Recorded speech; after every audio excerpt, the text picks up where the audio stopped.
The sun blazed mercilessly over the endless expanse of dried grass, turning the western plains into a sea of gold and rust. Sarah McKenna pulled her worn shawl tighter around her shoulders despite the heat, her blue eyes scanning the horizon where red rock formations jutted against the cloudless sky like ancient sentinels. The wagon train had been moving steadily for 3 days now, heading toward the promise of new settlements near the Colorado River. 6 months had passed since Thomas died. 6 months since that terrible night when bandits attacked their small homestead, leaving her a widow at 23. The other families in the wagon train treated her with a mixture of pity and wariness. A young woman traveling alone was an oddity, a burden, perhaps even bad luck. But Sarah had nowhere else to go. Her sister in California was her only remaining family, and the scorched earth behind her held nothing but graves and bitter memories. "Mrs. McKenna," called out Jacob Morrison, the wagon master, riding up alongside her rickety wagon. His weathered face showed concern beneath his wide-brimmed hat. "We'll be stopping at Devil's Creek for water in about 2 hours. You managing all right?" Sarah nodded, forcing a smile. "Yes, Mr. Morrison. Thank you for asking." He lingered a moment, as if wanting to say more, then tipped his hat and rode ahead. Sarah knew what he wasn't saying. They were entering Apache territory. The very thought sent a shiver down her spine despite the oppressive heat. Stories of raids and kidnappings had circulated through the wagon train like wildfire, growing more terrifying with each telling. The landscape began to change as they moved deeper into the territory. Saguaro cacti stood like giant guardians, their arms reaching toward the unforgiving sky. The wind picked up, carrying the scent of sage and something else, something wild and dangerous that made the oxen nervous.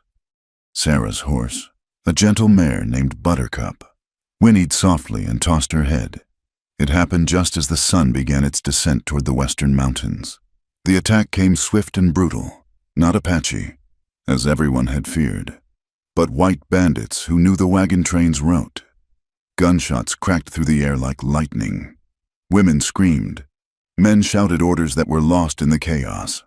"Circle the wagons!" Morrison's voice boomed. But it was too late. The bandits had chosen their moment perfectly, attacking when the train was stretched thin along a narrow pass. Sarah watched in horror as the lead wagon burst into flames. She grabbed Thomas's old rifle, her hands shaking as she tried to remember how to load it. A bandit on horseback charged toward her wagon, his face obscured by a dirty bandana. She raised the rifle, pulled the trigger. Nothing, she'd forgotten to cock it. The bandit's laugh was cut short as an arrow whistled through the air, striking his shoulder. He tumbled from his horse with a cry of pain. Sarah looked around wildly, trying to understand what was happening. Through the dust and smoke, she saw them, Apache warriors, attacking the bandits from the rocky outcroppings above. In the confusion, no one could tell friend from foe. The Morrison family's wagon overturned. Sarah saw little Emma Morrison crawling out from beneath it, blood streaming down her face. Without thinking, Sarah jumped from her wagon and ran toward the child. "Stay down!" she heard someone shout, but she couldn't stop. She scooped Emma into her arms just as another bandit rode toward them. This time, she had no weapon, no defense. She closed her eyes, shielding the child with her body. The impact never came. When she opened her eyes, the bandit lay on the ground, a tomahawk embedded in his back. An Apache warrior stood over him, retrieving his weapon with practiced efficiency. For a moment, their eyes met. His were dark as midnight, fierce yet somehow sad. Then he was gone, disappearing back into the battle. The attack ended as suddenly as it had begun. The surviving bandits fled into the desert, pursued by several Apache warriors. The wagon train was in ruins. Of the 12 families that had started the journey, only 7 wagons remained intact. Mr. Morrison was dead, along with 6 other men and 2 women. The Apache had vanished like smoke, leaving behind only questions and fear. Young Ben Morrison, barely 16, took charge. "We need to move, now, before they come back." "But the wounded," Sarah began. "We take who we can. Leave the rest." His voice was hard, aged beyond his years by the violence he'd just witnessed. Sarah helped load the wounded into the remaining wagons. She'd given Emma back to what remained of her family, but the child's blood still stained her dress.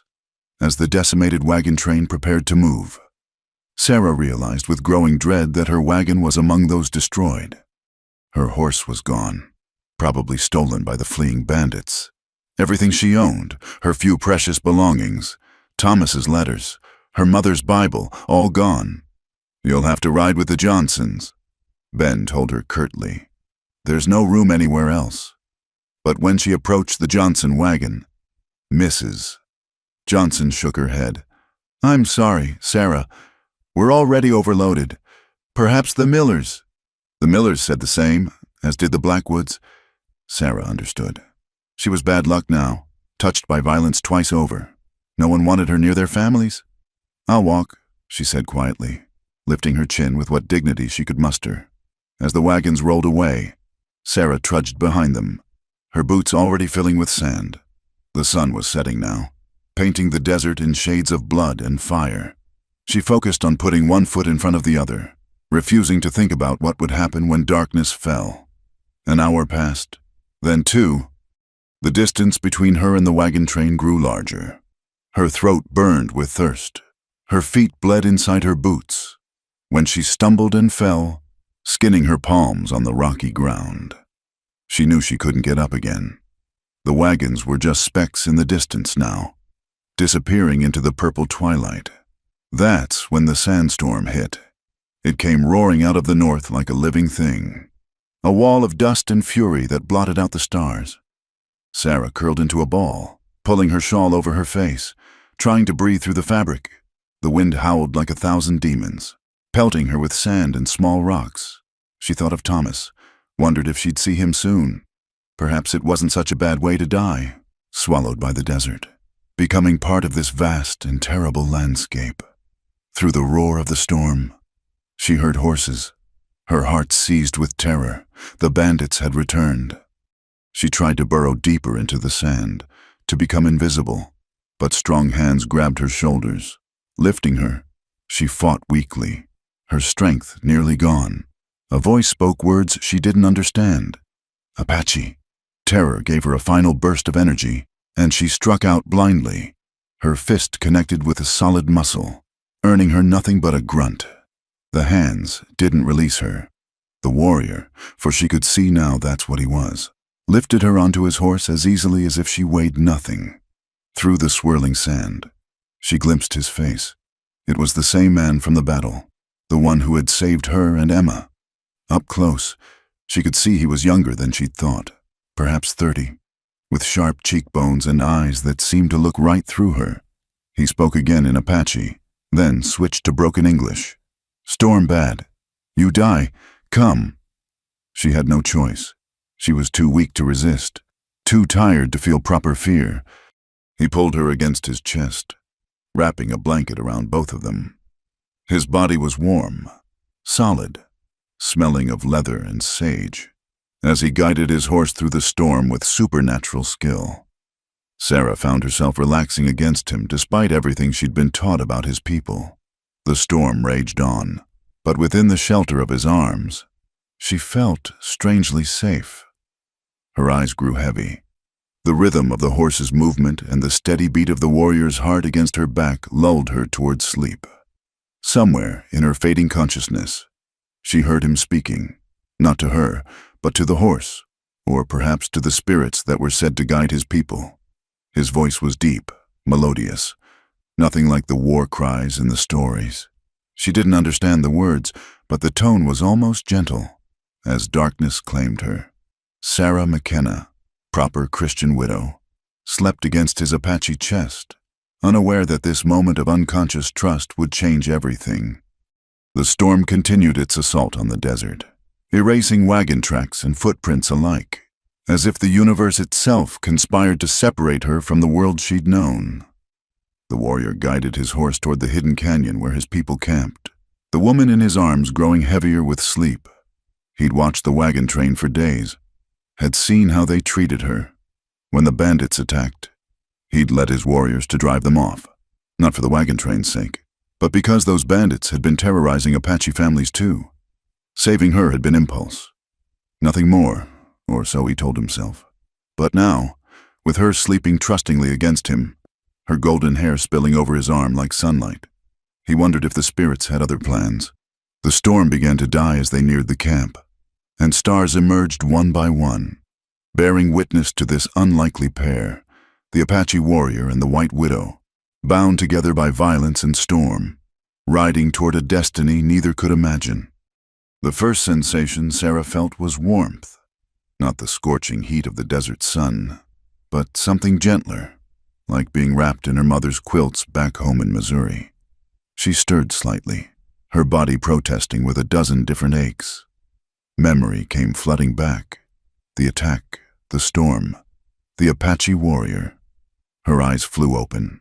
She was lying on soft furs inside what appeared to be a wickiup, its domed structure made of bent saplings and covered with brush and hides. Pale morning light filtered through the entrance, along with unfamiliar sounds. Voices speaking in Apache, children laughing, dogs barking. The normalcy of it all seemed impossibly strange. Sarah sat up quickly, too quickly. Her head spun and she had to catch herself against the packed earth floor. She was still wearing her dress, though someone had removed her boots and placed them neatly beside her. A clay pot of water sat nearby, along with what looked like dried meat on a wooden plate. The entrance flap moved aside, and an elderly Apache woman entered. Her face was deeply lined, her gray hair worn in 2 long braids decorated with beads. She studied Sarah with sharp, intelligent eyes, then spoke in heavily accented English. "You wake. Good. Drink." She gestured to the water pot. Sarah's throat was so parched she didn't hesitate. The water was cool and sweet, better than anything she'd tasted in weeks. "Thank you," she whispered. The old woman nodded. "I am Sage Mother. You are in camp of Chief Naichi. My nephew bring you from Storm." "Your nephew?" Sarah's mind raced. The warrior who'd saved her was related to this woman? Before Sage Mother could answer, a commotion erupted outside. Voices rose in what sounded like an argument. Through the wickiup's opening, Sarah could see people gathering, men, women, and children forming a loose circle. Her rescuer stood in the center. His face stoic as an older man with an elaborately decorated chest plate spoke rapidly in Apache. "What's happening?" Sarah asked, fear creeping into her voice. Sage Mother's expression grew troubled. "Black Crow says you must go. Says white woman brings soldiers, brings death." She paused, choosing her words carefully. "But something else, old law." The argument outside intensified. Sarah saw her rescuer gesture toward the wickiup where she sheltered. Several women in the crowd shook their heads, while others nodded. An ancient-looking man with a staff stepped forward, his voice cutting through the debate with unmistakable authority. Sage Mother drew in a sharp breath. "Ah, so that is how it is." "What? What is it?" Sarah grabbed the woman's arm without thinking, then quickly released it. "Please tell me what's happening." "Last night, you sleep against my nephew. All night, through storm, against his chest. No force, no rope. You trust him with your life." Sage Mother's eyes held something that might have been pity. "By old law, this means you are his woman now, his wife." The words hit Sarah like a physical blow. She stumbled to her feet, ignoring the dizziness. No, that's not. I was unconscious. I didn't choose anything." "Choices made by actions, not words," Sage Mother said quietly. "You could have fought, could have thrown yourself from horse, but you rest against him, accept his protection. In eyes of our people, this is, how you say, declaration." Sarah pushed past the old woman and burst out of the wickiup. The crowd turned to stare at her, dozens of Apache faces, some curious, some hostile, some merely surprised. Her rescuer stood rigid, his dark eyes finding hers across the distance. "This is insane," she shouted in English, knowing most wouldn't understand but needing to say it anyway. "I am not your wife. I didn't agree to anything. I was dying." The ancient man with the staff, clearly some sort of spiritual leader, spoke again. A younger man translated. his English better than most. "Ghost Dancer says the signs are clear. The white woman came to Standing Wolf in the storm. She placed her life in his hands. She slept against his heart through the night. The spirits have spoken." Standing Wolf. So that was his name. Sarah looked at him desperately, searching for some sign that he was as appalled by this as she was, but his face remained unreadable, carved from stone. Chief Naichi stepped forward. He was younger than Sarah had expected, perhaps 40, with an intelligent face marked by years of hardship. When he spoke, it was in carefully pronounced English. "This matter brings difficulty. You are white. Your people will say we stole you. They will bring soldiers." "Then let me go," Sarah pleaded. "I'll tell them you saved me, that you were kind." "And they will believe you?" Naichi's smile was bitter. "White woman defends Apache. They will say we did things to your mind, made you crazy. No, they will come with guns either way."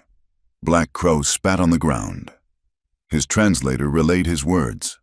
"Kill her now. Leave body far from camp. No one knows she was here."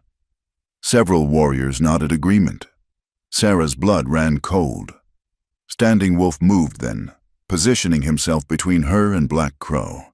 He spoke for the first time since she'd awakened, his voice low but carrying unmistakable authority.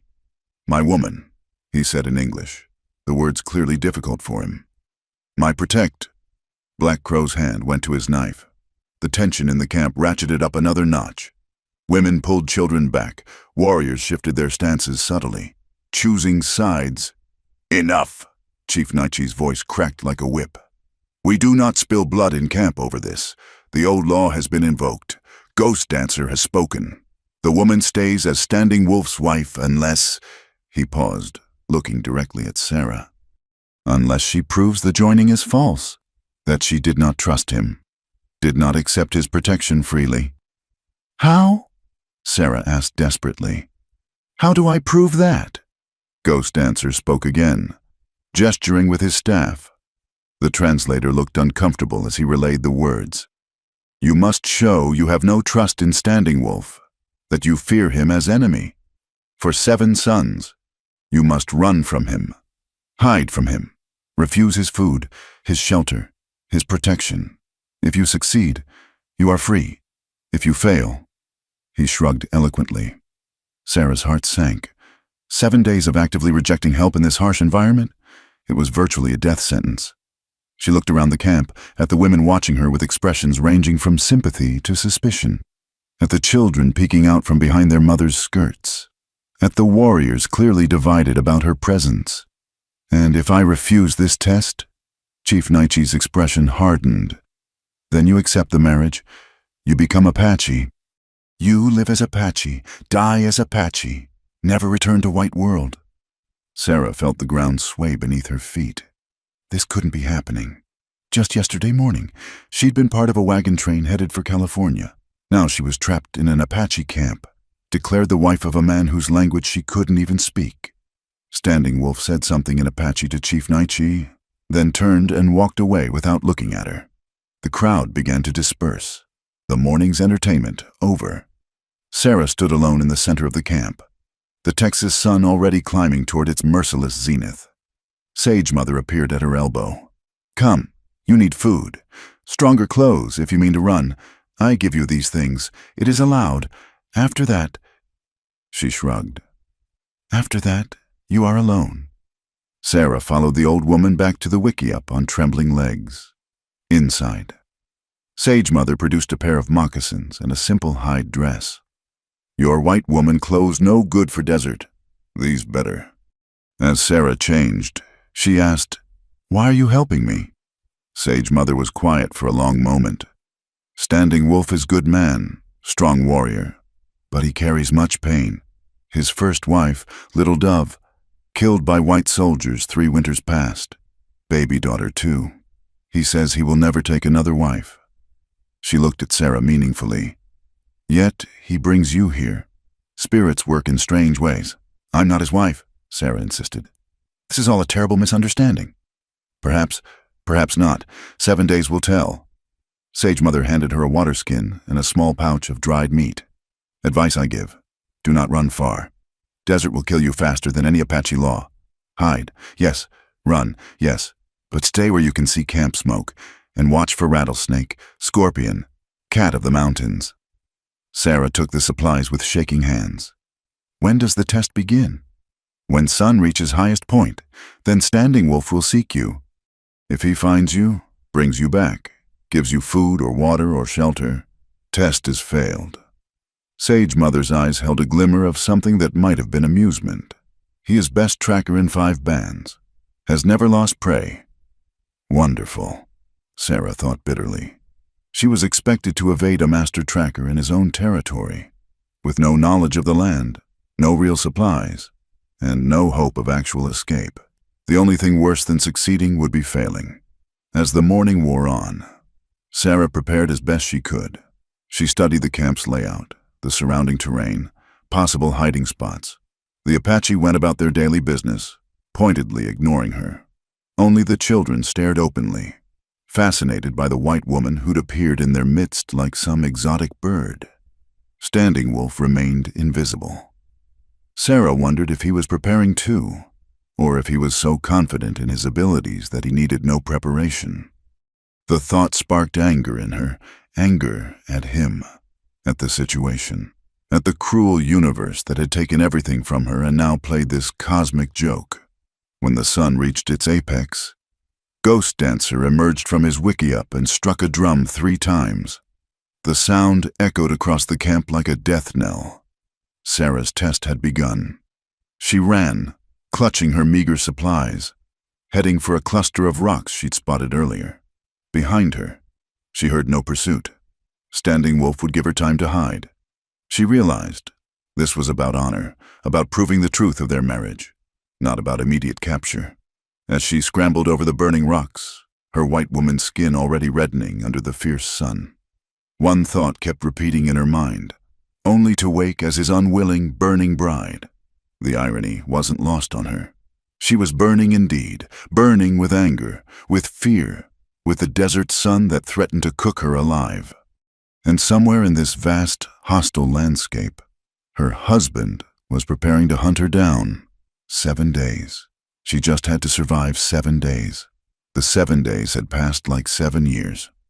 Sarah's test had ended in failure on the 4th day when exhaustion and dehydration finally overcame her stubborn will. Standing Wolf had found her collapsed behind a cluster of desert willows, barely conscious, lips cracked and bleeding. He'd carried her back to camp without a word, his face revealing nothing of what he thought about her desperate attempt at freedom.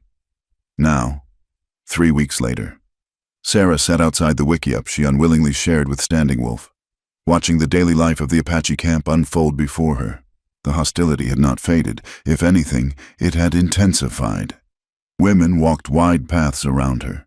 Children were scolded for staring, and warriors looked through her as if she didn't exist.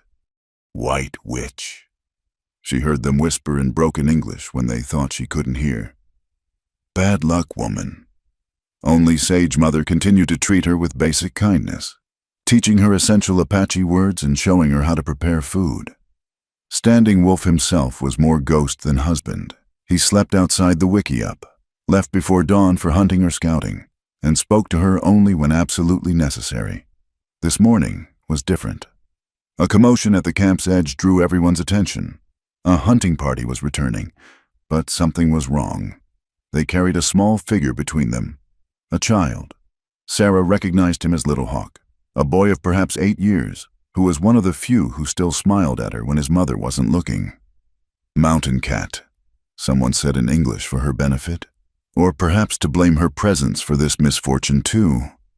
The boy's leg was badly mauled, blood seeping through the rough bandages. The camp's medicine woman, Singing River, was away gathering herbs. The wounded child's mother wailed, cradling her son's head as his face grew paler. Sarah watched the chaos, her hands clenching and unclenching. Back in Missouri, she'd helped the local doctor treat injuries many times. She knew what needed to be done, but she also knew her place here. Any interference would be seen as more white meddling, more proof that she didn't belong. She forced herself to remain seated, even as Little Hawk's breathing became shallow. "You know something." Sage Mother had appeared beside her, those sharp eyes missing nothing. "You have healing knowledge." Sarah nodded reluctantly. "I've treated wounds like this before, but they don't want my help. Pride kills more Apache than bullets," Sage Mother said quietly. She raised her voice, speaking rapidly in Apache. Several people turned, including Little Hawk's mother. A heated exchange followed. Standing Wolf emerged from wherever he'd been, drawn by the argument. His eyes found Sarah immediately, a question in them. Sage Mother spoke to him urgently, gesturing between Sarah and the wounded child. He crossed to Sarah in 3 strides. "You can help him." "Maybe, yes, but I need clean water, boiled, cloth for bandages, willow bark for the pain, if you have it, and—" She hesitated. "They have to let me work, no interference." Standing Wolf turned to the crowd and spoke with an authority that surprised her. This was not the quiet, withdrawn man who avoided her gaze. This was a leader, a warrior who expected obedience. The crowd reluctantly parted. Sarah knelt beside Little Hawk, pushing aside her nervousness. The wounds were deep but clean. The mountain cat's claws had missed the major blood vessels. She worked quickly, drawing on everything Dr. Morrison had taught her back home. Clean the wound, check for debris, pack with herbs to prevent infection, bind tightly but not so tight as to cut off blood flow. The boy whimpered but didn't cry out. His mother held his hand, tears streaming down her face. The entire camp seemed to hold its breath as Sarah worked. She was acutely aware of Standing Wolf's presence behind her, of the weight of expectation and suspicion. When she finally sat back, Little Hawk's color had improved and his breathing was steady. "He needs rest and clean bandages twice a day," she said to his mother, forgetting the woman couldn't understand English. Standing Wolf translated. For a moment, the camp was silent. Then Little Hawk's mother reached out and touched Sarah's hand, a brief contact, but unmistakably grateful. She spoke softly in Apache. Standing Wolf translated. "She says, 'Thank you.'" The crowd dispersed slowly, but something had shifted. The looks were less hostile now, more curious. A few women lingered, watching as Sarah cleaned up the medical supplies. One, braver than the rest, asked through gestures about a cut on her own hand that had been slow to heal. Over the following days, Sarah found herself becoming an unofficial assistant to Singing River, who returned from her herb gathering to find her position not usurped, but enhanced. The medicine woman was suspicious at first, but practical enough to recognize useful knowledge when she saw it. "White medicine, Apache medicine," Singing River said one morning as they worked side by side, preparing poultices. "Both have power. Together, maybe stronger." It wasn't acceptance, not truly, but it was a beginning. Sarah learned to identify desert plants with healing properties, while teaching Singing River about preventing infection and proper wound cleaning. The children, always the first to forgive, began approaching her again. Standing Wolf remained distant, but she caught him watching her sometimes when he thought she wasn't looking. Their arrangement was awkward at best. Married in the eyes of the tribe, but strangers in every real sense. He continued to sleep outside, entering the wickiup only to retrieve belongings. One evening, as Sarah was returning from helping with a difficult birth, she found Black Crow blocking her path. His eyes were dark with anger, and he spoke in English, wanting her to understand every word. "You think you fool us? Play good white woman, help Apache children." He spat at her feet. "I know what you are. Spy. You count our warriors, learn our ways, then run to soldiers." "That's not true," Sarah said, trying to keep her voice steady. "I never asked to be here." "No, you asked to die in desert. Standing Wolf should have let you." His hand went to his knife. "Maybe I fix his mistake." Sarah stepped back, her heart racing. The camp seemed suddenly very far away. But before Black Crow could move, Standing Wolf appeared like a shadow given form. He spoke quietly in Apache, but his tone carried lethal warning. Black Crow sneered something back. Standing Wolf's response was to simply step between them, his back to Sarah, facing down the other warrior. The message was clear: to get to her, Black Crow would have to go through him. For a moment, violence hung in the air like smoke. Then Black Crow laughed, an ugly sound, and walked away. Standing Wolf turned to Sarah, his face unreadable in the dying light. "Thank you," she whispered. He studied her for a long moment. "You helped, Little Hawk. Why? They are not your people." Sarah thought about how to answer. A hurt child is a hurt child. It doesn't matter what color their skin is or what language they speak. Something flickered in his eyes. Surprise, perhaps, or recognition. "Your heart is good," he said finally. "But Black Crow is not alone in his thinking. Many believe you bring danger." "And you?" The question slipped out before she could stop it. "What do you believe?" Standing Wolf was quiet so long she thought he wouldn't answer. When he spoke, his voice was distant, as if seeing beyond the present. "Night you came, I dreamed of white dove turning black, Black Crow turning white, change coming, for good or ill." He met her eyes. "You are part of this change." "I feel it." He walked away before she could respond, leaving her standing alone in the gathering darkness. That night, for the first time since her failed escape, he entered the wiki up to sleep. He still kept distance between them, his back turned, but his presence filled the small space. Sarah lay awake listening to his breathing, thinking about changes and choices. She thought about the wagon train, probably in California by now, telling tales of her death. She thought about her sister. Who would mourn her? She thought about this strange new life she'd fallen into, like Alice down the rabbit hole into a world with different rules. Outside, a coyote howled at the moon. The sound was answered by another, then another, until the night filled with their wild song. The Apache believed coyotes were tricksters. Sage Mother had told her, bringing chaos and change wherever they went. Perhaps she was a trickster too, Sarah thought, a white woman among the Apache, a reluctant bride who was no bride at all, a healer who bridged two worlds without belonging to either. The notion should have been depressing, but somehow, listening to Standing Wolf's steady breathing and the coyote's distant chorus, she felt something like peace. In the morning, there would be new challenges. Black Crow's resentment would not fade. The approaching winter would test everyone's survival, and somewhere out there, the white world would continue its inexorable push westward, bringing conflicts she couldn't imagine. But tonight, in this wiki-up that smelled of sage and smoke, with her unwilling husband sleeping an arm's length away and the stars wheeling overhead in their ancient patterns, Sarah McKenna allowed herself to exist in this moment. Tomorrow would bring what it would bring. She reached out in the darkness, not to touch Standing Wolf, but to feel the buffalo hide that separated them. It was warm from his body heat, solid and real. On the other side, she heard his breathing change, knew he was awake and aware of her movement.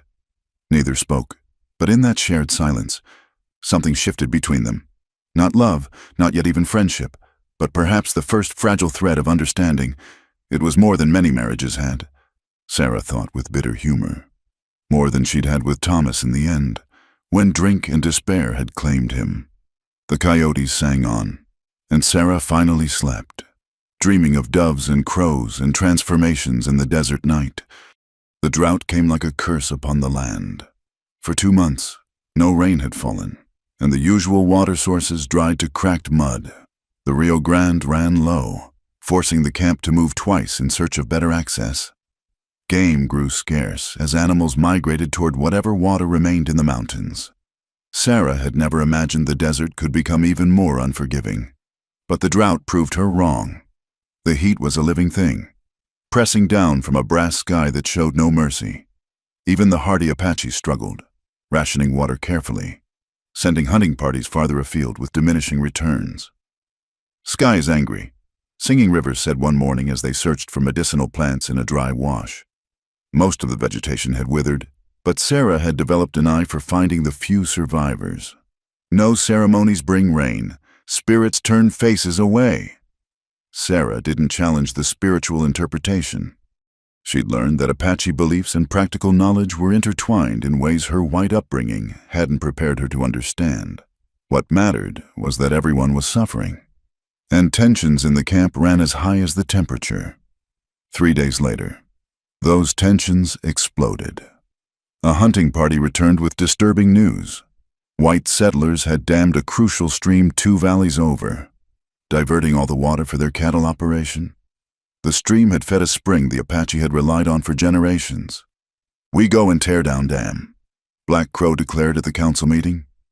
Sarah sat at the edge, her presence now tolerated if not welcomed at such gatherings. "Take back our water, and bring soldiers." Chief Nightshee responded wearily. "They look for excuse to attack. We give them one. So we die of thirst instead?" Black Crow's supporter, Red Sky, demanded, "Watch our children grow weak." Standing Wolf had been silent throughout the debate, but now he spoke. "There is another spring, hidden. Old ones showed me when I was boy. Half-day's ride into the canyon lands. If it exists," Black Crow said dismissively.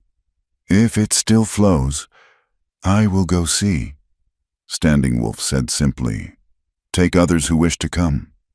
The expedition was arranged for dawn. Sarah was tending to an elderly woman's heat exhaustion when Standing Wolf appeared at her side.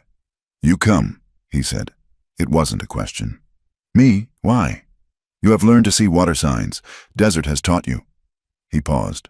"And if spring is found, someone must test if water is good, not poisoned by earth." Sarah understood. Her knowledge of minerals and contamination, learned from Dr. Morrison, could prevent the tribe from trading one disaster for another. She nodded agreement. The party that set out before sunrise was small. Standing Wolf, Sarah, 2 younger warriors named Swift Arrow and Broken Hand, and surprisingly, Sage Mother. Old bones remember paths young eyes miss, she said when Sarah expressed concern about the journey's demands. They rode in silence as the sun climbed, the heat already oppressive despite the early hour. Sarah had learned to ride Apache style, without saddle, moving with the horse rather than fighting it. Her mount was a steady pinto Standing Wolf had chosen for her, ugly but sure-footed. The landscape changed as they entered the canyon lands. Red rock walls rose on either side, carved by wind and ancient waters into fantastic shapes. Standing Wolf led them through a maze of passages, some so narrow the horses could barely fit. "How do you remember the way?" Sarah asked during a brief rest. "Stories," he replied. "Each turn has story. Grandfather made me repeat until paths lived in my mind." They pushed deeper into the canyons. The red walls provided some shade, but also trapped heat like an oven. Swift Arrow's horse stumbled, nearly lame. They were down to their last water skins when Standing Wolf suddenly stopped. "Listen," he said. Sarah heard nothing at first, then, faintly, the sound of water trickling over stone. Her heart leaped, but she noticed Standing Wolf's expression remained cautious. They dismounted and proceeded on foot around a final bend. There it was, a natural basin fed by a spring seeping from the rock face. The pool was clear but small, the flow barely more than a trickle. "Less than before," Sage Mother said sadly.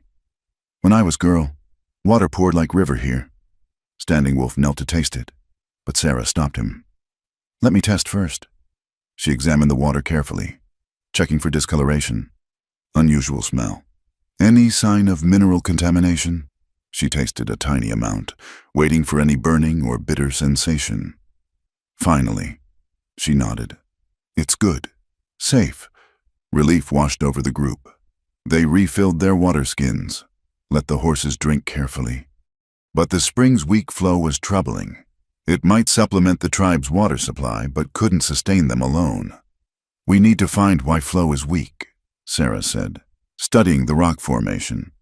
"The water has to be coming from somewhere higher up." Standing Wolf looked at her with surprise. "You think like Apache now. I think like someone who doesn't want to die of thirst," she replied, but felt oddly pleased by his observation. They spent hours exploring the area, climbing higher into the canyon system. It was Broken Hand who found it. A rock slide had partially blocked the spring source higher up the cliff. Clear evidence showed it was recent, probably triggered by the earth tremors they'd felt weeks ago. "Can we clear it?" Swift Arrow asked doubtfully. The rocks were massive. tons of sandstone jumbled together. "Not with hands," Standing Wolf said. "Need tools, more men, take days, maybe weeks." Sarah studied the blockage from different angles. An idea formed, dangerous but possible. "There!" She pointed to a keystone boulder. "If we could shift that one rock, the pressure might cause the others to move, like when loggers clear jams in rivers." "And if rocks fall wrong way," Sage Mother asked, "crush us like ants? Then we're no worse off than dying slowly of thirst." Sarah replied. Standing Wolf considered, then nodded. "We try." They used horses, ropes, and wooden levers scavenged from dead trees. The work was exhausting. The sun brutal despite the canyon walls. Sarah's hands bled from rope burns. Her shoulders screamed from strain. But Standing Wolf worked beside her, steady and tireless, and she found herself matching his rhythm. The critical moment came as the keystone finally shifted. "Run!" Standing Wolf shouted, grabbing Sarah and pulling her clear as tons of rock tumbled and crashed. Dust filled the air, choking thick. When it cleared, they saw water, not a torrent, but a steady flow streaming down the cliff face into the pool below. The spring sang again, its voice stronger. "You did it," Swift Arrow said, wonder in his voice as he looked at Sarah. "White woman saves Apache water." "We all did it," Sarah corrected, but she saw the change in how the warriors viewed her. Even Broken Hand, who'd been cold before, offered her a nod of respect. They camped by the spring that night, too exhausted to make the return journey. As stars emerged in the strip of sky visible between canyon walls, Standing Wolf sat beside Sarah at the pool's edge. "You risked much today," he said. "Could have stayed safe in camp." "Safe?" Sarah laughed bitterly. "Dying of thirst with the rest?" "No, I mean, you could have said nothing about rocks. Let Apache fail, grow weaker, made escape easier later." The thought honestly hadn't occurred to her. When had her focus shifted from escape to survival? When had them become us in her mind? "Those children in camp need water," she said finally. "That's all that mattered." Standing Wolf was quiet for a long moment. Then he reached for his neck, removing a small leather pouch he always wore. From it, he pulled a blue stone carved into the shape of a bird. "This was Little Dove's," he said, his voice carefully neutral. "She wore it on wedding day. I would like you to have it." Sarah's breath caught. She understood the significance of this gesture, the wall he was breaking down. "I can't, please." He pressed it into her hand. "You have eagle heart. See far, fly high. Little Dove would understand." Sarah closed her fingers around the small carved bird, feeling its smooth warmth. "Tell me about her." And he did, there by the restored spring under desert stars. He spoke of meeting Little Dove at a gathering of bands, her laugh that sounded like water over stones. Their daughter, Morning Star, who had her mother's eyes and his stubborn spirit. The attack that took them while he was away hunting, returning to find only ashes and sorrow. "Thought my heart was buried with them," he said quietly. "Dead thing in chest, but you." He struggled for words in English. "You make it beat again, different rhythm, but alive." Sarah felt tears on her cheeks. Without thinking, she reached out and touched a scar on his forearm. "This? From that day. Tried to dig through Burning Lodge. Warriors pulled me away." His hand covered hers. "Was angry they saved me. Long time angry. And now?" He turned her hand over, tracing the calluses and cuts from today's labor. "Now I think spirits knew you would come. Knew I needed reason to live, even if I fought against it." The moment stretched between them, fragile and profound. Then Sage Mother's snoring from across the camp broke the spell, and they both laughed softly. "We should sleep," Standing Wolf said. "Long ride tomorrow." But neither moved. They sat by the singing spring, hands barely touching, as the stars wheeled overhead and the desert night wrapped around them like a blanket. For the first time since that sandstorm brought them together, Sarah didn't think about the life she'd lost or the future's uncertainty. She existed in this moment, beside this man who was learning to live again just as she was learning a new way to be. When they finally made camp, Standing Wolf spread his blanket beside hers without comment. They lay looking up at the stars through the canyon's narrow opening, the spring's gentle music their lullaby. "Thank you," Sarah whispered. "For the stone, for everything." "No," he replied softly. "I thank you for seeing water where others saw only rock, for seeing man where there was only ghost." Sarah clutched the carved bird, feeling its edges press into her palm. Tomorrow they would return to camp with news of water. There would be celebration, but also more challenges. Black Crow's resentment, the settlers' dam, the drought's continuation.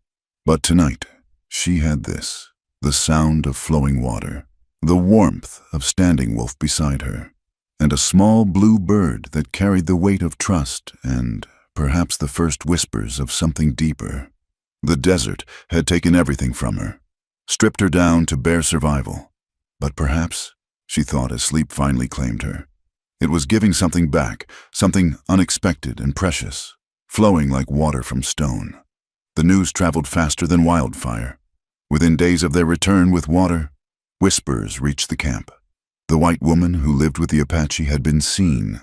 A trader passing through the settlements had recognized Sarah from descriptions given by survivors of her wagon train. The story spread through the frontier towns like poison. A white woman held captive, forced into savage ways, needing rescue. Sarah learned of it from Singing River, who had heard from her cousin who traded with the Mexicans.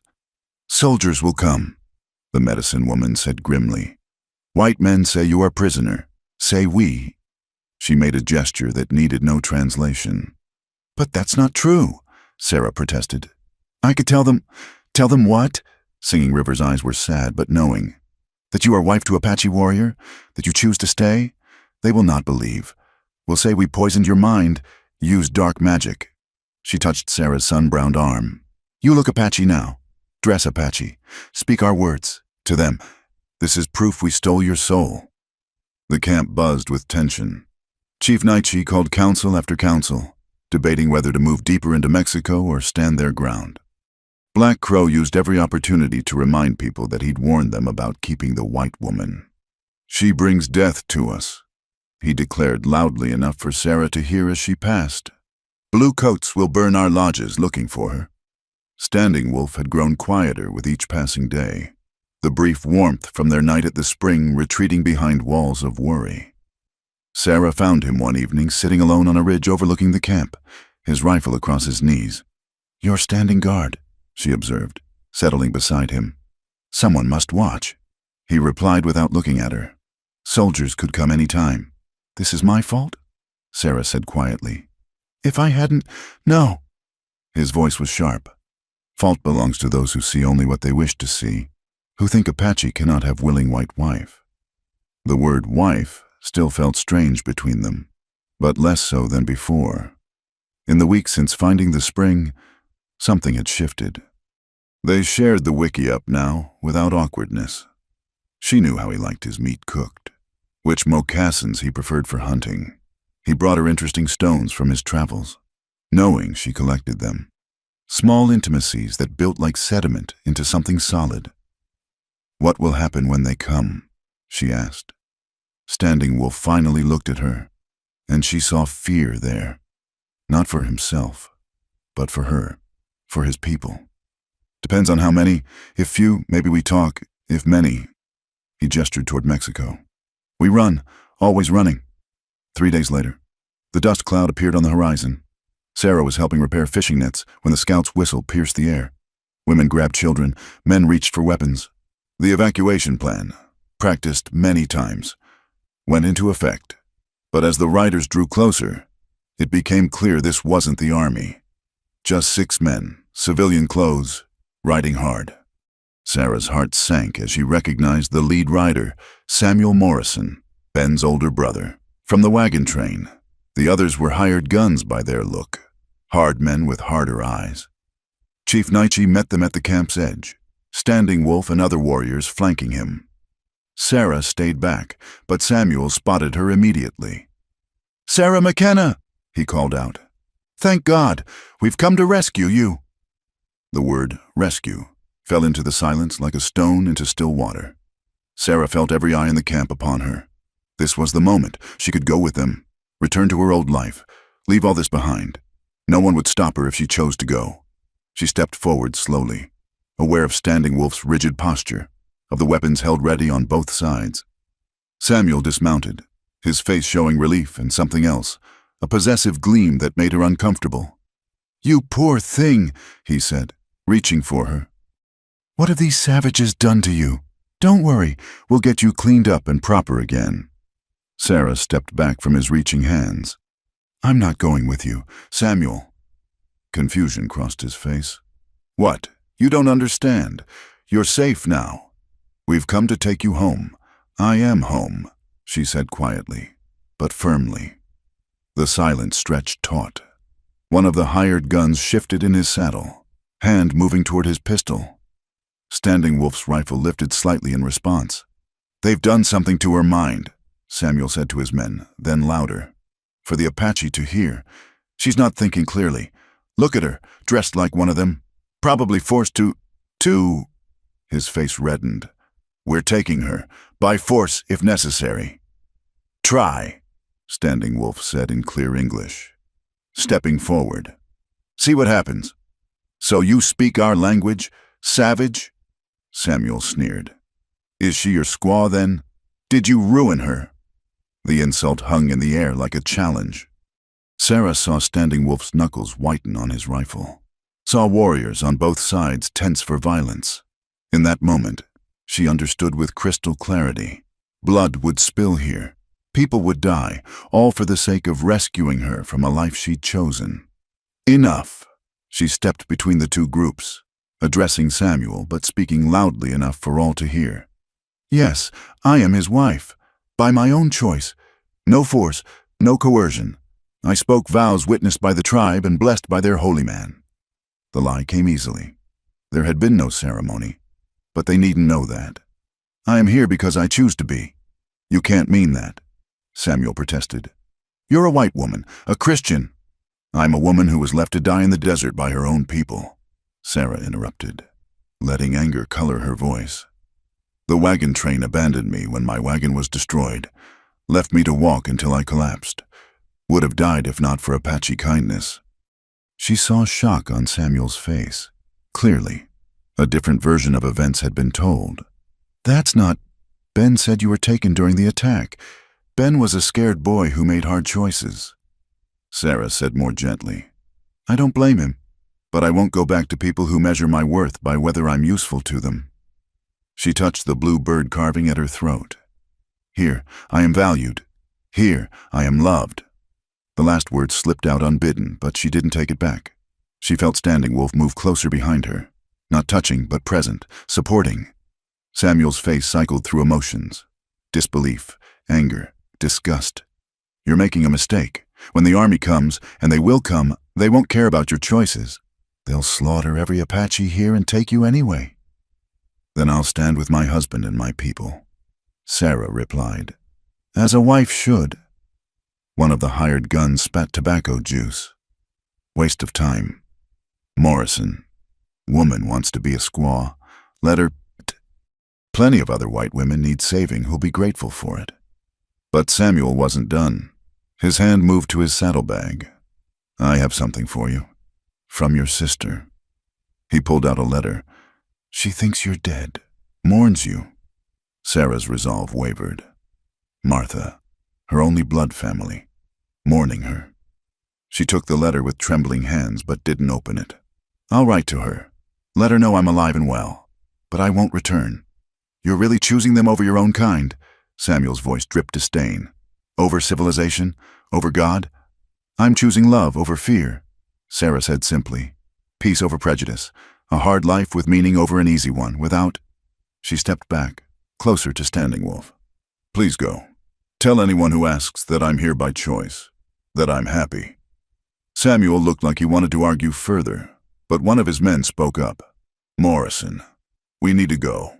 This place will be swarming with bucks soon." With a final disgusted look, Samuel mounted his horse, When you come to your senses and it'll be too late. No decent white man will have you after this." "Good," Sarah replied. "I already have the only man I want." They rode away in a cloud of dust and shouted curses. Sarah stood watching until they disappeared, aware of the profound line she just crossed. There would be no going back now. The frontier would know she'd chosen the Apache way. She'd be dead to that world. Standing Wolf's hand touched her shoulder. "You spoke truth," he asked quietly in Apache. "About choosing, about love." Sarah turned to face him, seeing vulnerability in his warrior's eyes. "Did you not know?" She replied in his language. The great tracker who reads sign in dust could not read sign in woman's heart.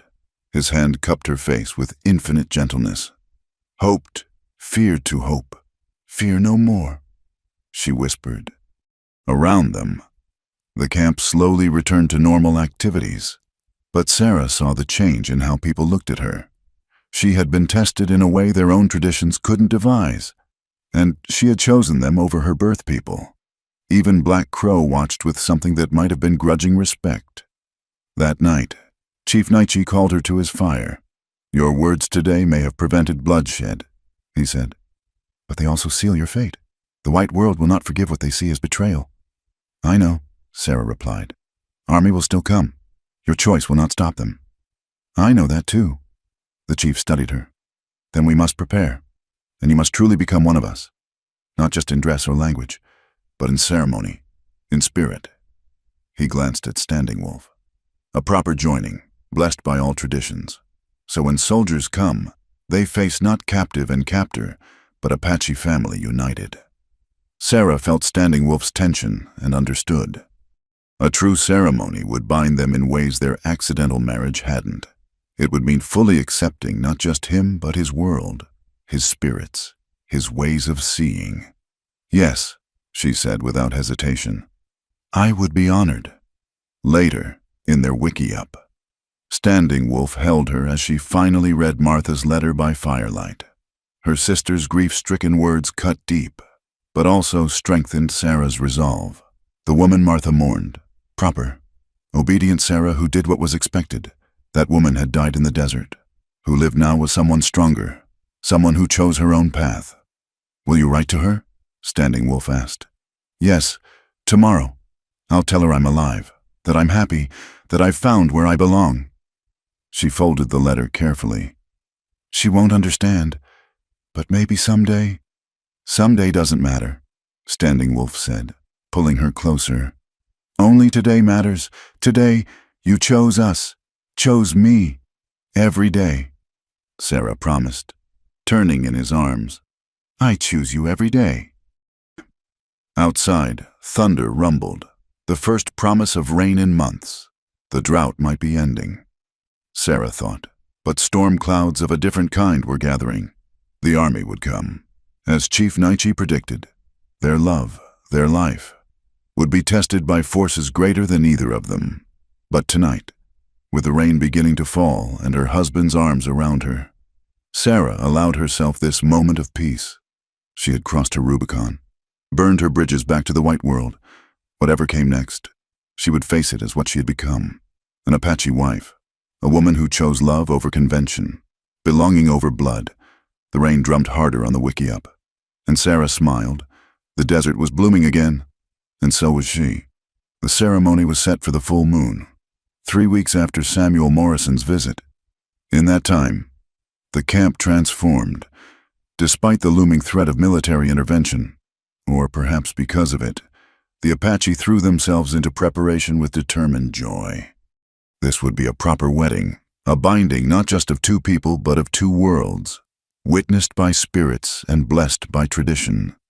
Sarah found herself swept into a whirlwind of activity.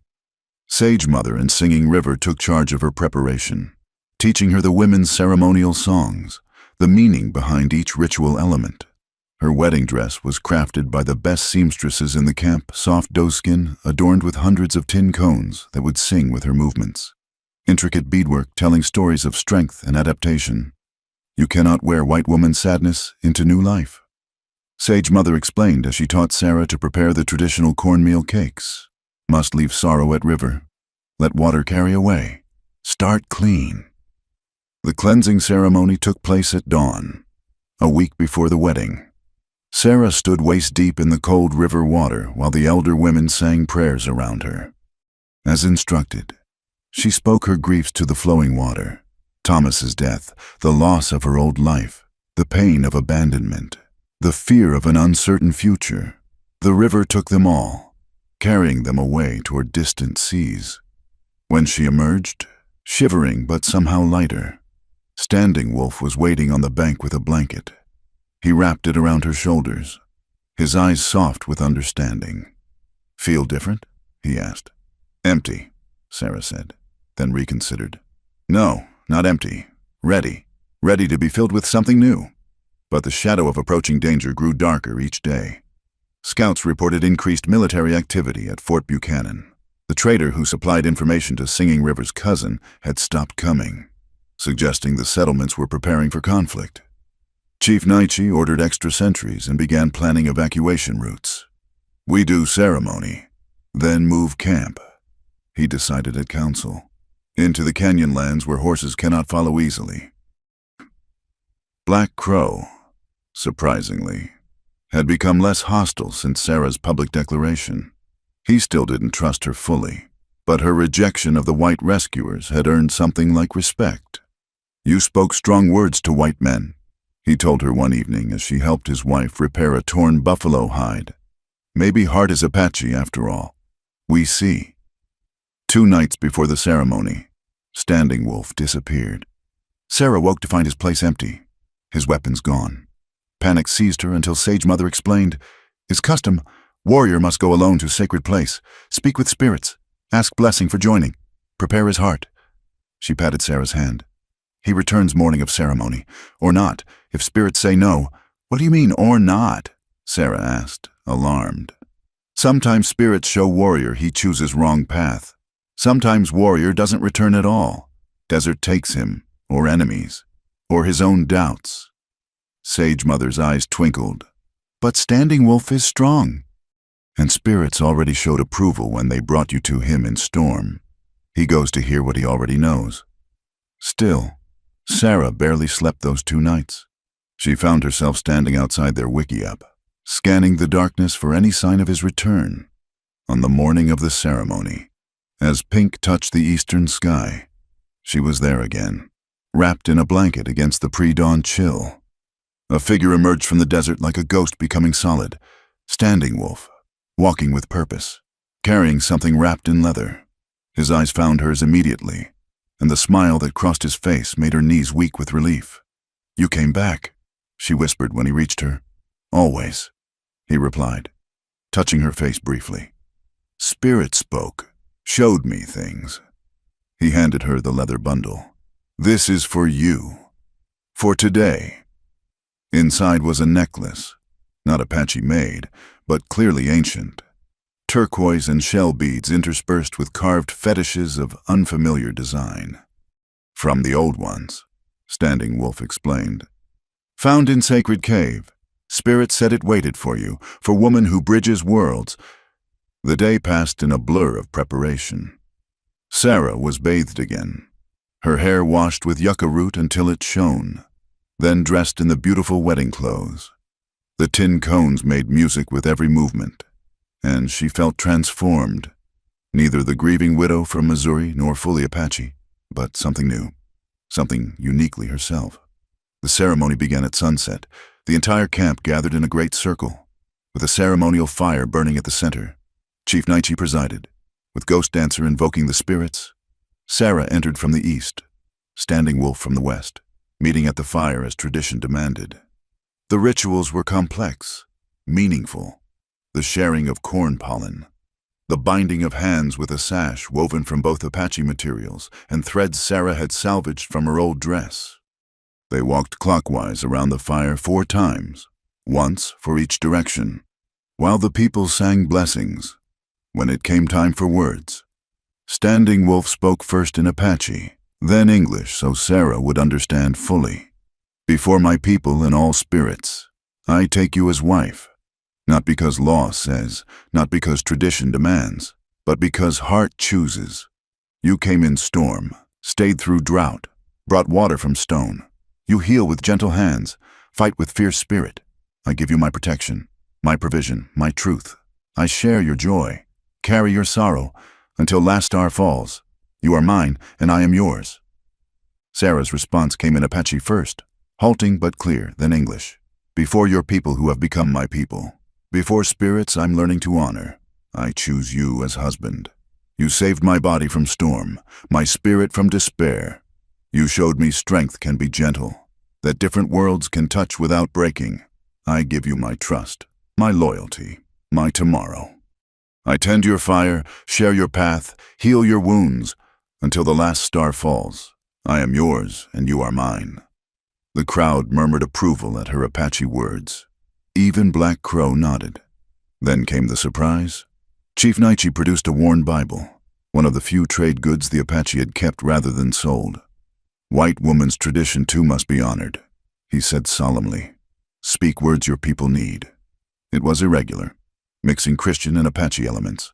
But Standing Wolf took her hands and spoke the familiar vows she'd grown up with. I, Standing Wolf, take you, Sarah, as my wedded wife, to have and to hold from this day forward, for better, for worse, for richer, for poorer, in sickness and in health, to love and to cherish, till death do us part. Sarah repeated the words, tears streaming down her face. Two traditions, two worlds, joined in one ceremony. When Chief Naichi pronounced them married by both laws, the camp erupted in celebration. The feast that followed was joyful despite the rationing made necessary by drought and impending flight. Everyone had contributed something precious preserved foods, carefully hoarded delicacies. There was dancing, storytelling, laughter that pushed back the darkness of uncertainty. Late in the evening, as Sarah danced with the women in the ceremonial round, a commotion arose at the camp's edge. Scouts were returning at speed, and their message spread like wildfire. Soldiers had been spotted 2 valleys over, at least a company's worth, making camp for the night. The music stopped. The laughter died. Reality crashed back like a cold wave. Chief Naichi didn't hesitate. We leave at first light. Pack only essentials. Women and children to the canyon lands first. Warriors follow to cover retreat. Sarah found Standing Wolf in the crowd. Our wedding night will be spent fleeing, she said, trying for lightness, but failing. No. His voice was firm. Tonight is ours. Tomorrow we face what comes. But tonight, we are only new husband and wife. They retired to their wickiup, now decorated with wedding gifts, blankets, pottery, tools for building a life together. Standing Wolf lit a small fire, the smoke carrying prayers upward through the smoke hole. I'm not afraid, Sarah said as they lay together on the new blankets. Whatever comes tomorrow, next week, next month, I regret nothing. Fear is wisdom sometimes, Standing Wolf replied, pulling her close. But regret is poison. We chose each other with eyes open, knowing the cost. Outside, the camp prepared for evacuation with quiet efficiency. Sarah could hear mothers soothing children, men checking weapons, the soft sounds of a people who had long practiced at running.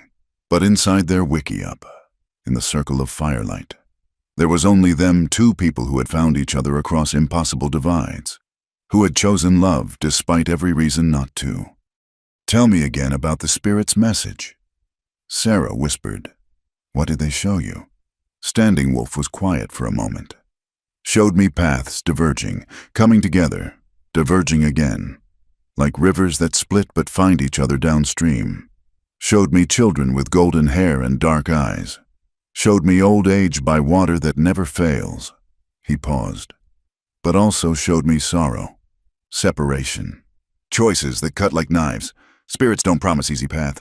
I don't want easy, Sarah said fiercely. I had easy. It was empty. I want real, even if it hurts. He kissed her then, and for a time there were no words. No Apache or white, no soldiers or threats. Just 2 souls made one in ancient tradition and new promise. Dawn came too soon. Sarah woke to organized chaos as the camp dissolved around them. Wickiups came down with practiced speed. Goods loaded on horses and travois. She worked beside Standing Wolf, packing their new life into bundles that could be carried at speed. As the sun rose over the desert mountains, painting the rocks in shades of rose and gold, the exodus began. Women and children first, as planned, with Sarah among them. She looked back once to see Standing Wolf with the warriors, rifles ready, preparing to cover their retreat. Sage Mother, riding beside her, followed her gaze. "This is Apache life," she said simply. "Joy and sorrow mixed like honey and sage, but you knew this when you chose." "Yes," Sarah said, touching the ancient necklace at her throat, feeling the weight of the blue bird carving beside it. "I knew." Behind them, dust rose in the distance. The cavalry was moving. Ahead lay the canyon lands, temporary safety, and an uncertain future. But Sarah McKenna, Sarah Standing Wolf now, rode forward with her new people, her new family, into whatever destiny awaited. The wedding song still echoed in her heart, mixing with the thunder of hooves and the whisper of wind through rock. She had been given one perfect night as a bride. Now came the test of being a wife, an Apache woman, in a world that wanted to tear such unions apart. She squared her shoulders and rode on, the tin cones on her wedding dress singing with each movement, a song of defiance, of choice, of love that refused to bow to hatred. Behind her, she felt Standing Wolf's presence like a warm hand on her back, steady and sure. Whatever came next, they would face it together. The attack came at dawn, 5 days after they'd reached the canyon's stronghold. The soldiers had found them faster than expected, guided by Apache scouts from rival bands who served the army for silver and promises. Sarah woke to the crack of rifle fire echoing off canyon walls, the screams of horses, the war cries of warriors rushing to defend their families. "Stay with the women," Standing Wolf commanded, grabbing his rifle. But Sarah was already reaching for the ammunition pouch, the medical supplies. She'd learned enough to know that in battle, everyone had a role. The canyon that had seemed like safety became a trap. Soldiers positioned on the rim fired down while others attempted to force the narrow entrance. The Apache fought with desperate courage, using every rock and crevice for cover, but they were outnumbered 3-1. Sarah worked with Singing River and the other women, dragging wounded warriors to shelter, stanching blood, dodging bullets that whined off rocks like angry wasps. Her wedding dress, still new, became stained with blood and dirt. Through the chaos, she caught glimpses of Standing Wolf, moving like smoke between defensive positions, his rifle speaking death to any soldier who showed himself. By midday, the situation was desperate. 7 warriors had fallen, including Swift Arrow, the young man who'd helped find the hidden spring. The soldiers had brought a mountain howitzer, and shells began falling into the canyon, each explosion shaking the earth and sending deadly rock fragments flying. "We cannot hold," Chief Naichi said grimly as the defenders gathered for a brief council. "Must break through, scatter, meet at Crying Woman Springs if we survive." It was then that the soldiers revealed their true purpose. A voice called down from the rim, amplified by a speaking trumpet. Sarah recognized it with a chill. Colonel Marcus Wade, known across the territory as an Indian fighter who took no prisoners. "Apache dogs, we know you have the white woman, Sarah McKenna. Send her out unharmed, and we'll allow your women and children to leave peacefully. You have 1 hour." The proclamation fell into sudden silence. Every eye in the canyon turned to Sarah. She felt the weight of their gaze, some hopeful, some resigned, some calculating. Even among those who'd accepted her, the arithmetic was simple. 1 white woman's life against the survival of their children. "No." Standing Wolf's voice cut through the silence like a blade. "She is Apache now, my wife. We do not trade our people to buy mercy from wolves." Black Crow stepped forward, and Sarah expected him to argue for accepting the deal. Instead, he spat toward the canyon entrance. "Standing Wolf speaks truth. She proved herself at the spring, at the wedding. To give her up would bring dishonor on us all." But Sarah had already made her decision. The faces of the children huddled in the caves. Little Hawk, whom she'd saved, now facing death because of her presence. She couldn't bear it. "I'll go," she said quietly. "No." Standing Wolf grabbed her arms. "You don't know what they'll do. I know what they'll do here if I don't." Sarah interrupted. Look at our people. Husband, look at the children. How many will die for the principle of keeping me? All of them, if needed. Chief Naichi said solemnly, "That is what it means to be Apache. We do not abandon our own." The hour given by Colonel Wade passed in fierce debate. Sarah argued for sacrifice, Standing Wolf for resistance, others torn between honor and survival. In the end, it was Ghost Dancer who provided an unexpected solution. "There is another way," the old shaman said. "White soldiers want to be heroes, save white women from savages. Give them dead savages, living women. They go away satisfied. Tell their story. You suggest we die for theater?" Black Crow asked skeptically. "Not die, appear to die." Ghost Dancer smiled, a rare expression on his weathered face. "Old medicine. Make warriors seem dead. Wake later when soldiers gone." It was desperate, depending on deception and the soldiers' eagerness to claim victory. But it offered hope. Quickly, they prepared. Ghost Dancer's medicine distributed to volunteers. Blood from the wounded used to make the deception convincing. Sarah would be fought over and captured in view of the soldiers. "You must make it real," Standing Wolf told her as they prepared. "Fight me, scream, make them believe you want rescue." "And after?" Sarah asked. "They'll take me back to their world. I'll never be able to return." "You will." His certainty was absolute. "I will find you. Wherever they take you, I will come." The performance began as planned. Warriors who'd taken Ghost Dancer's medicine fell convincingly as blank charges were fired. Sarah fought Standing Wolf with genuine desperation, not to escape him, but to make the watching soldiers believe. When he finally fell, the medicine making his breathing so shallow as to be undetectable, she had to force herself not to cradle him, not to weep over his still form. Soldiers poured into the canyon, Colonel Wade at their head. He saw Sarah standing over Standing Wolf's body, her dress torn, hair wild, the perfect image of a rescued captive. "Mrs. McKenna, thank God we've found you." He dismounted, approaching carefully as if she were a spooked animal. "You're safe now. These savages will never hurt you again." Sarah let herself collapse, exhaustion both real and performed. As soldiers lifted her, she saw the dead Apache being left where they fell. The colonel's interest was in live prisoners for trial, not corpses.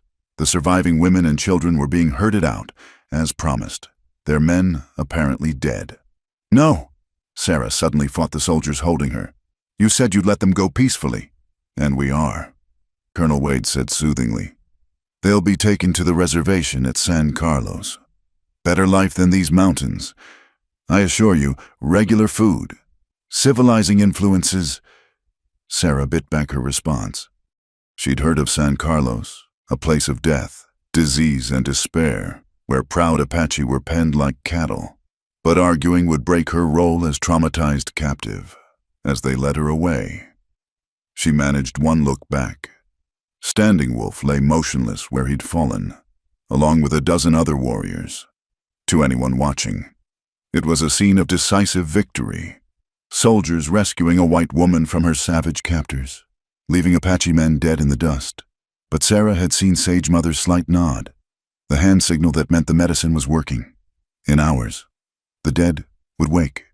They would find their families gone to San Carlos, would face the choice of following into captivity or remaining free but separated.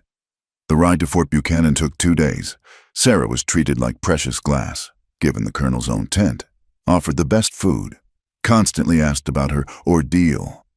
She played her part, speaking little, flinching from kindness as if it were foreign after months of supposed brutality. The trauma she's endured, she heard the fort doctor tell Colonel Wade. It may take years for her to recover fully. The mind can break under such strain.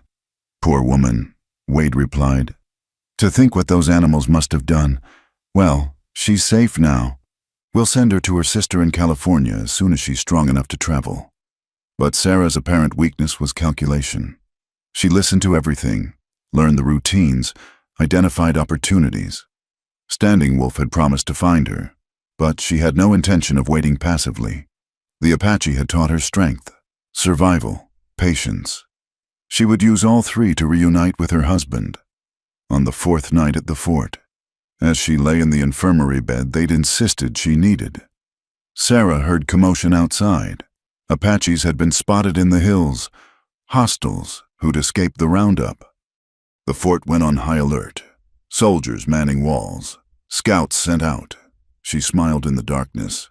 He was coming, as promised. The dead warrior searching for his captured bride.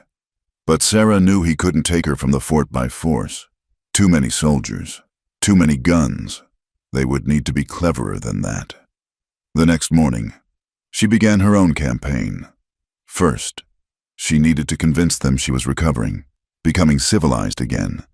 She asked for proper clothes, submitted to having her hair arranged in white woman's fashion. She spoke of her sister, of longing for California, of gratitude for rescue. "It's remarkable," the fort commander's wife said, watching Sarah embroider, a skill she'd never lost despite months of different work. "You'd never know to look at her what she's endured." But at night, Sarah watched the hills through her window. Sometimes she thought she saw movement, a flash of light that might be a signal mirror. Once, she found an eagle feather on her windowsill that hadn't been there the night before. He was close, waiting for their moment. That moment came sooner than expected. A supply wagon train arrived, heading for California. The commander decided Sarah was recovered enough to travel with it, under guard for her protection. It would take her through Apache territory.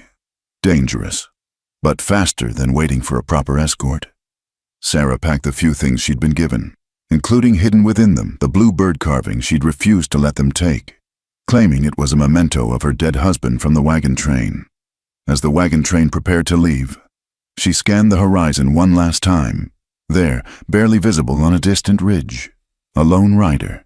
Even at that distance, she knew Standing Wolf's silhouette. He raised his rifle once, a salute and a promise, then vanished into the landscape. Sarah climbed into the wagon with the commander's wife's maid, who would accompany her as far as Tucson. The soldiers were vigilant, but relaxed. What Apache would attack a heavily guarded wagon train just for one woman? An Apache who'd promised to find her. An Apache who'd shown her that love could bloom in the harshest desert. An Apache whose death had been greatly exaggerated. As the wagon train rolled out of Fort Buchanan, Sarah touched the hidden blue bird carving and smiled. The soldiers thought they were taking her to safety, to civilization, to her old life. They were wrong. They were taking her exactly where Standing Wolf wanted her to be, outside the fort's protection. In territory he knew like his own heartbeat, where a determined warrior could reclaim what was his. The game wasn't over. It had barely begun. The rescue came on the third night out from Fort Buchanan. Sarah lay awake in the wagon, listening to the guards' routine movements. When she heard it, the call of a nighthawk, repeated 3 times, Standing Wolf's signal. Her heart raced as she slowly sat up, careful not to wake the maid sleeping beside her. Then chaos erupted. Not an attack, something more subtle. The horses began screaming and bucking, breaking their tethers. Soldiers ran to control them, shouting contradictory orders. In the confusion, Sarah saw shadows moving between the wagons. Not many, perhaps 3 or 4 warriors, creating maximum disruption with minimum force. A hand touched her shoulder. Standing Wolf, his face painted for night raiding, eyes bright with fierce joy. "Come," he whispered. "Now." Sarah didn't hesitate. She grabbed her small bundle, the one containing her Apache dress and the blue bird carving, and slipped from the wagon. They ran low, using the milling horses as cover. Behind them, she heard the maid wake and scream. "The savages have taken Mrs. McKenna!" But by then, they were beyond the circle of wagons, melting into the darkness. Other shapes joined them. Black Crow, surprisingly, and 2 younger warriors. They ran in silence, covering ground with the efficient lope Sarah had learned during her months with the Apache. Only when they reached the hidden horses did Standing Wolf speak. "San Carlos Reservation is 3 days south. Our people were taken there, but not all." He helped her mount. "Ghost Dancer led some families into Mexico. Others scatter, hide. We gather who we can, then decide. They rode hard through the night, changing horses at a cache Standing Wolf had prepared. As dawn broke, they took shelter in a box canyon, the horses hidden behind a screen of brush, safe for the moment. Sarah finally allowed herself to collapse into Standing Wolf's arms. "You came," she breathed against his chest. "Said I would."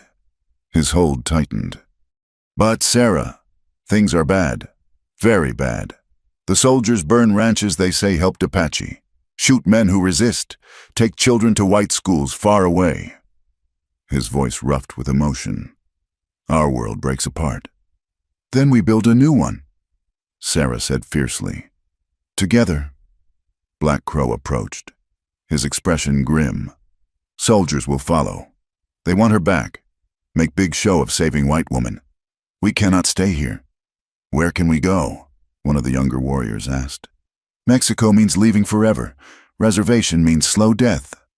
Sarah had been thinking about this during her captivity. "There's another way," she said slowly. "My sister in California. She has a ranch in the Sierras, isolated. If we could get there." "Live on white woman's charity?" Black Crow spat. "Hide like dogs. Live free," Sarah countered. "Work the land, build something new, not Apache way, not white way, something different." Standing Wolf considered. "Your sister would accept Apache on her land?" "Martha is different. Her husband died last year. She wrote me this before I left. She's alone, struggling to keep the ranch. If we came as workers, family, she might accept it." Sarah touched Standing Wolf's face. "It's not perfect, but it's hope." The debate continued as they rested. Some argued for Mexico, others for attempting to free their people from San Carlos. But as the sun climbed, they heard hoofbeats. Many hoofbeats. The army was tracking them. No more time for talk. Standing Wolf decided, "We ride for California. Those who wish to come, come. Others can go their own path." In the end, all 5 chose to stay together. They rode hard for days, dodging army patrols, living on dried meat and what little water they could find. Sarah's white woman's clothes were abandoned for her Apache dress. She would not pretend anymore to be what she wasn't. On the 7th day, exhausted and desperate, they faced a crisis. The army had telegraphed ahead. Posters with Sarah's description were in every town, every stage stop. Kidnapped white woman, reward for information. They couldn't use the main roads, but the desert routes were running dry. It was then that unexpected help arrived. At a hidden spring, they found Sage Mother waiting with a small band of escapees, women and children who'd fled San Carlos, including Little Hawk and his mother. "Ghost Dancer dreamed you would come here," Sage Mother explained. "Said the white Apache woman would lead us to new land." She smiled at Sarah's expression. "Yes, you are white Apache now. Not 2 things, but one new thing." Their group had grown to 15, too many to move quickly, too few to fight if cornered.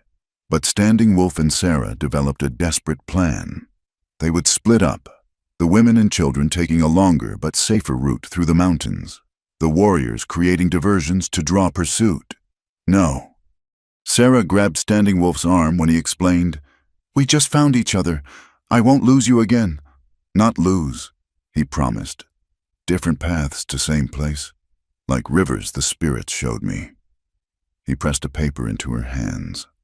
A map, carefully drawn. "Your sister's ranch. I meet you there at next full moon." The parting was agony, but Sarah understood the necessity. She watched Standing Wolf ride away with the warriors, then turned to face her own challenge leading Apache women and children through hostile territory to a sanctuary that might not even accept them. The journey took 2 weeks, 2 weeks of hiding from passes, of children crying from hunger, of Sage Mother growing weaker with each day, but also 2 weeks of bonds growing stronger. Sarah learned the women's stories, each a tragedy of loss and endurance. They learned hers, this white woman who'd chosen their world even as it crumbled. When they finally staggered onto Martha's ranch in the Sierra foothills, Sarah hardly recognized her sister. Martha had aged, hardened by widowhood and frontier life. But her eyes widened with shock and something like joy when she saw Sarah. "Sarah? My God, we thought you were dead." "I was," Sarah said simply. "That Sarah died. I'm someone else now." The reunion was complicated. Martha's initial joy turned to confusion as she took in Sarah's Apache dress, the indigenous women and children with her, but Sarah had judged her sister's character correctly. Martha was lonely, struggling, and above all, practical. "They'll work?" Martha asked after Sarah explained. "No stealing, no violence." Sage Mother understood enough English to answer, "We work hard, make good ranch." You see, it wasn't instant acceptance, but it was a beginning. The Apache women proved their worth quickly, their knowledge of plants and medicines invaluable. The children helped with animals, showing a gentleness that surprised Martha. Days passed. The full moon approached. Sarah found herself watching the horizon constantly, fear growing with each sunset. What if Standing Wolf had been captured, killed? What if he couldn't find this place? On the night of the full moon, Sarah sat outside, unable to sleep. The ranch was quiet. The Apache family settled in the old bunkhouse and barn. Martha had gone to town for supplies, trusting Sarah to manage things. A huge step. Then she heard it, the Nighthawk's call. 3 times.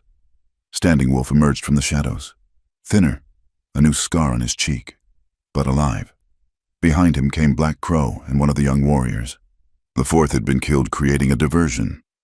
Sarah flew into his arms, not caring who might see. "You found it?" "Found you," he corrected. "Always find you." The reunion was bittersweet. They grieved the lost warrior, worried for those still trapped at San Carlos or scattered across the territory. But here, in this unlikely sanctuary, they had carved out a small space for hope. Martha returned the next day to find her ranch transformed. The Apache men had already begun repairs she couldn't afford, using traditional techniques adapted to available materials. She stood speechless as Standing Wolf introduced himself as Sarah's husband. "This is insane," Martha said finally. "If people in town knew I was harboring Apache, then we make sure they don't know." Sarah said firmly, "We're Mexican workers. If anyone asks, mixed families, not so unusual in California." It wouldn't be easy. They all knew that. The world outside would never fully accept them. The Apache would always mourn their lost homeland. Sarah would always straddle 2 worlds. But that night, as they all shared a meal, Apache fry bread and Martha's beef stew, a mixing of traditions, Sarah felt something she hadn't experienced since before Thomas died. Not just hope, but home. Standing Wolf sat beside her, solid and real. Sage Mother told stories that made the children laugh. Martha, awkward but trying, attempted a few words in Apache that Black Crow corrected with unexpected patience. "I may have been your unwilling bride once," Sarah whispered to Standing Wolf as the stars emerged. "But now, I am burning for you. For this, for the life we're building from ashes, like the bird of white man's stories." Standing Wolf replied, remembering tales she'd shared. "Phoenix dies in fire, lives again." He touched the blue bird carving at her throat. But this bird didn't die, changed, became something new. Outside, coyotes howled in the distant hills, trickster spirits that had brought change whether for good or ill. But here in this unlikely gathering, 2 worlds carefully learning to exist in the same space, the change felt like a gift. Sarah looked around the table at her strange, wonderful, fractured family. They'd lost so much. Homeland, tradition, certainty. But they'd found something too. Resilience, adaptation, love that transcended boundaries. The old Sarah McKenna would never have imagined this life. But the white Apache woman she'd become wouldn't trade it for all the safety and propriety in the world. She was home, truly home, in a place between worlds where love had built a bridge strong enough to hold them all. In the distance, thunder rumbled, rain coming to break the drought at last. Sarah smiled and squeezed Standing Wolf's hand.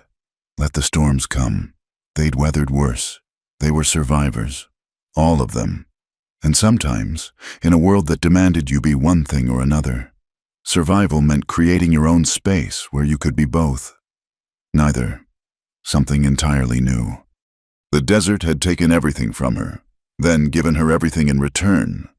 She was Sarah McKenna. She was White Apache. She was Standing Wolf's wife and Martha's sister and Sage Mother's daughter in choice. She was burning still, not with loss or longing, but with life itself, fierce and bright as the stars overhead. She was home. Thank you for listening to this tale from the Wild West.